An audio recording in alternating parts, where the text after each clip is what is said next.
Hello world, this is Randy Hidalgo Jr.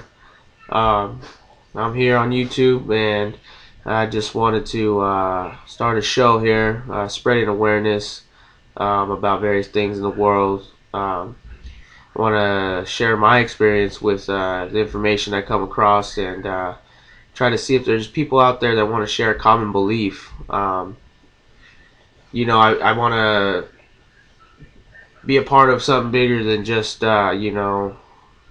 me, myself, my family, and I want to be able to contribute to a bigger cause, to help, more people than just my immediate family. So I just came across this movement here called the Zeitgeist movement, and it's opened my eyes to seeing the benefits that we can give to everyone in the world through technology. And technology, as anyone knows, I mean, you look around and it increases in its efficiency and making things easier for our lives, and it just, if you don't do a lot of research or look at a lot of news involving technology, you might not see or understand or know of the up to date exactly like farm technology, to help, cultivate and harvest and pick and put into the stores quicker technology. You might not know all that, but you might know, you see like the cell phones that help you communicate better. You can get access to information wherever you're at. You got GPS. If you need to book a flight, you go to the internet. Boom. All that's technology. Things like that makes our lives more efficient, and easier to deal with. In such a fast-paced life. Where people have to work and they got a family, and you're constantly on a schedule. You got to get your sleep in. Because you got to wake up and deal with the kids. Even if you're not working, you're unemployed, you still got to wake up and do things. I mean, if you're single, and you have no responsibility, you got income.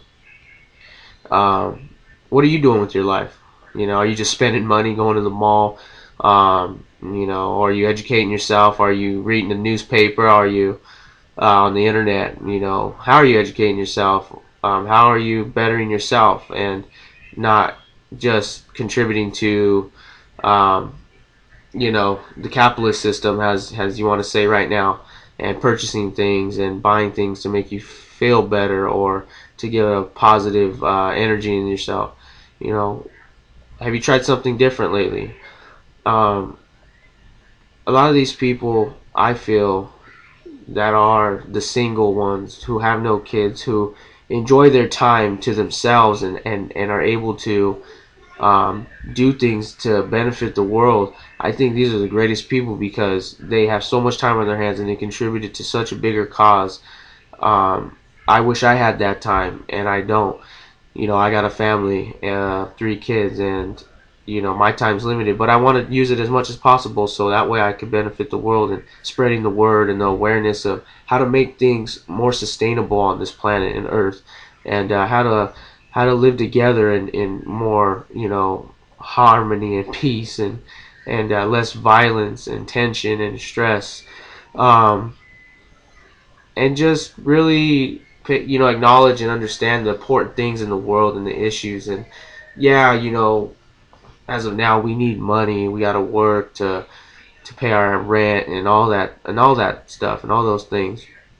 But what if we could somehow get off of the map and the grid and out of the system, and be self-sustainable and not have to depend upon a capitalist, communism, fascism, or any kind of restraints system, monetary system, and just depend upon ourselves and live on our own.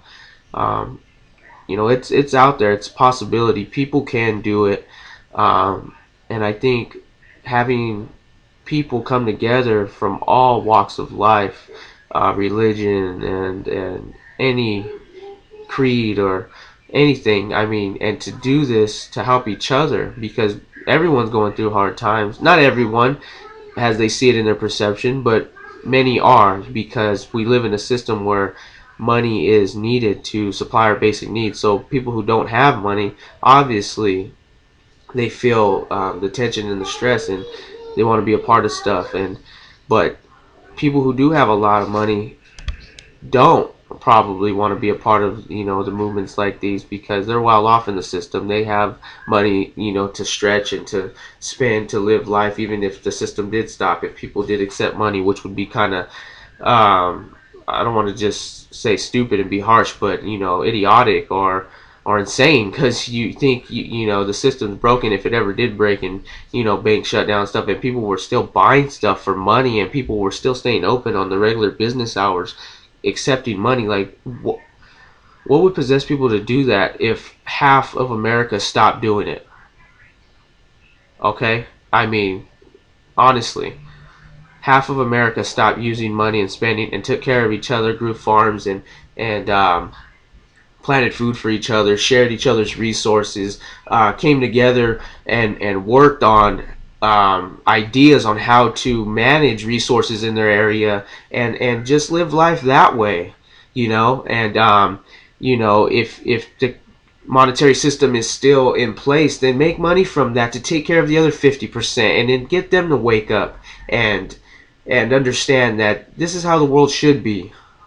Um, some of my influences that made me see visions like these are, obviously, I don't want to just say the first one and be like, oh, that's my soul person. I've attained this knowledge, and it don't matter who I say first or last or come up with.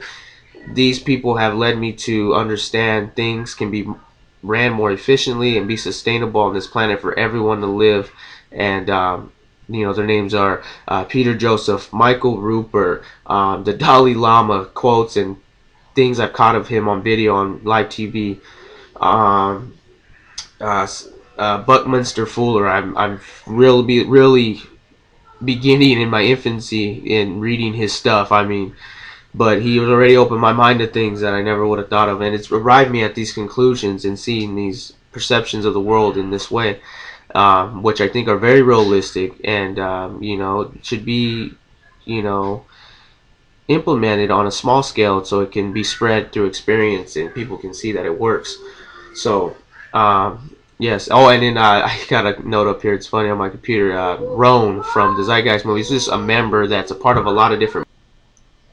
Roan being a comprehensive generalist, he said that his definition, if I remember as best I can, was it's a general knowledge of various knowledge in various fields.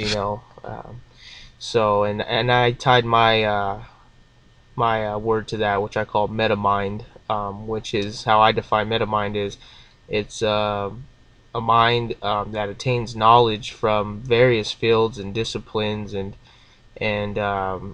various information from across all realms of information, and brings them together basically from learning them, reading them, and you know regurgitates, if you will, for lack of better words, regurgitates all that information into something meaningful and beneficial towards a lot of people, or for the world.